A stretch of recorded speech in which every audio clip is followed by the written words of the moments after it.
The woman took off her top by the lake, then pulled off her pants, leaving only her underwear and shoes. A cold wind blew, making her shiver violently, but without hesitation, she walked straight into the icy lake water. After only a few steps, she realized the lake floor dropped off sharply. Terrified, Anna rushed back to the shore. She then found several pieces of wood, picked the most suitable one, and pushed it into the lake. Anna stepped back into the cold water, and using the wood for buoyancy, she stayed afloat. Holding onto the log, she swam toward the center of the lake. When she reached the approximate spot, Anna took a deep breath and dove underwater. She swam toward the crashed plane sunk at the bottom. She hoped to grab supplies and a satellite phone from the cabin, but Anna couldn't find the satellite phone, and her oxygen was running out, forcing her to stop searching. She could only grab 2 backpacks in front of her and quickly swim back up to the surface. She emerged from the water soon after. Having been in the lake for so long, her limbs were nearly numb. To avoid danger, Anna swam quickly toward the shore. Suddenly, she heard a beast roaring from the bank. Anna stared and froze in shock. A brown bear was wandering along the shore, and it had found Anna's last bit of food. Helplessly, she watched as the bear devoured it in 2 bites and left its droppings there. Anna could only watch the bear leave in frustration. She then returned to shore and looked through the backpacks she'd retrieved from the plane. Inside the first one were only electronics,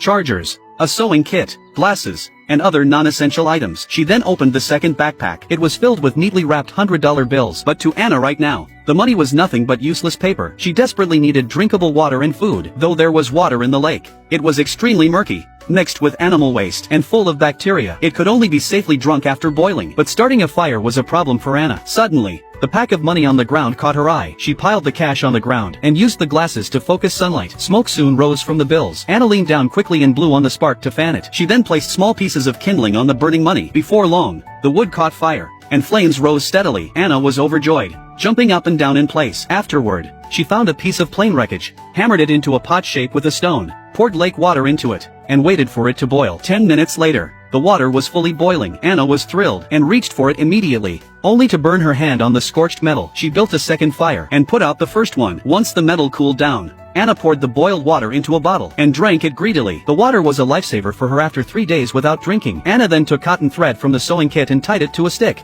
using her earring as a hook, making a simple fishing rod. She stood quietly in the lake waiting, and soon a fish took the bait. She quickly pulled the line, but the thin cotton thread snapped right away. Helpless, Anna had to go into the jungle to look for other edible food. She soon found a bush full of various wild berries. Anna sorted the berries by color and put them into separate bottles. Back at the shore, she washed the berries clean. The tempting fruit made her mouth water. She picked one kind and tentatively tasted it. Surprisingly, it tasted delicious. Anna then ate handfuls of them, but she didn't know the berries were poisonous. By nightfall, she was vomiting and having diarrhea, until she was completely exhausted. Then she remembered the brown bear lived nearby, so it must know which berries were safe to eat. When she woke up again, she first checked the bear's droppings. Sure enough, she found undigested berries inside. She immediately compared them to the berries she'd picked, carefully checking if the colors matched those in the droppings. She soon found a type that looked almost identical. Anna smiled with relief, but to be safe, she only ate a small amount, then lay down and waited quietly. By sunset, her body showed no abnormal reactions. She finally confirmed the berries were edible. She went back to the bush to gather a large amount. Just then,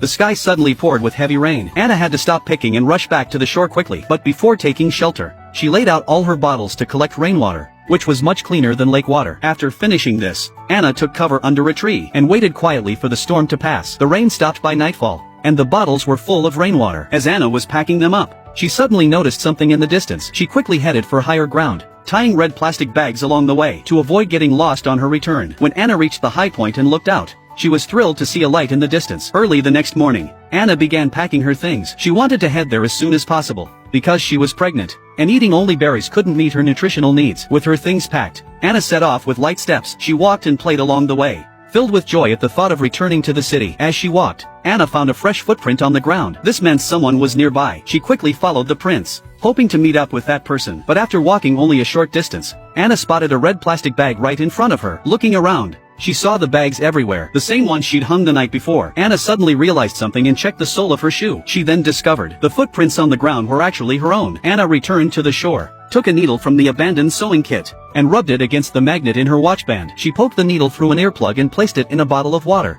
making a simple compass. With direction confirmed, Anna set off to find her way home. But before long, the sky opened up with rain. She could only let the cold rain soak her. After walking for 3 days and nights, Anna was completely exhausted. The heavy backpack had become a burden, so Anna had to abandon items she didn't immediately need, throwing things away as she went. She kept only essentials for survival, including the stacks of cash. After ditching the extra weight, Anna felt much lighter. After several more hours of hiking, She suddenly saw the money she'd thrown away earlier on the ground. A wave of intense fear washed over Anna. She quickly pulled out her compass to check direction, only to find the needle had lost its magnetism. Worse still, she hadn't brought her watch when she left. As she stood there unsure what to do, a strange noise came from behind her. Thinking it was the brown bear, Anna started running immediately. She finally climbed a tree to hide from danger, but a branch suddenly snapped, leaving Anna hanging upside down from the tree. Just then, a cute raccoon crawled out of the grass. Anna laughed in disbelief when she saw it. She then relaxed and lay under the tree, soon falling into a deep sleep. 3 hours later, the sound of an engine woke Anna up. She stood up quickly and looked around. Seeing a plane flying over the trees, Anna chased after it desperately, shouting for help and trying to signal the pilot with a mirror reflection. At that moment, Anna stepped into thin air and fell into a cave. Falling rocks pinned her leg, and she hit her head during the fall. This plunged Anna into deep despair. Just as she was about to give up, she suddenly remembered the baby in her belly. Anna had no choice but to pull herself together. She struggled to pull a scarf from her bag and wrapped her head wound roughly. She then used a stone to hit the boulder pinning her leg, trying to break it apart. After relentless effort, the huge rock actually cracked. She then endured the sharp pain and pulled her legs free. Anna then realized the cave was over 10 meters deep,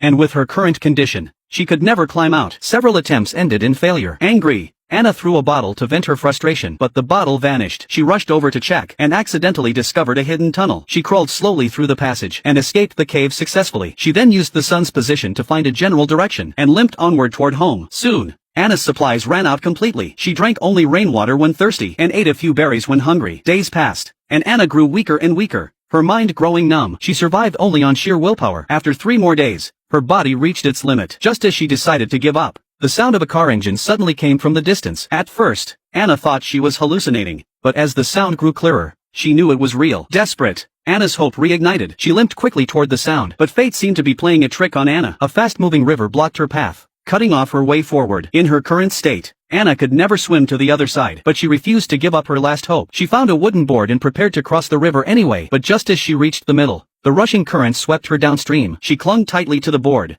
fighting to stay balanced and not sink, but Anna was far too weak. Before long, the current tore the board from her grasp. Her last hope was gone. Anna closed her eyes in despair, waiting quietly for death. But then a miracle happened. 2 park rangers found unconscious Anna. They rushed to give her emergency treatment and pulled her back from the brink of death.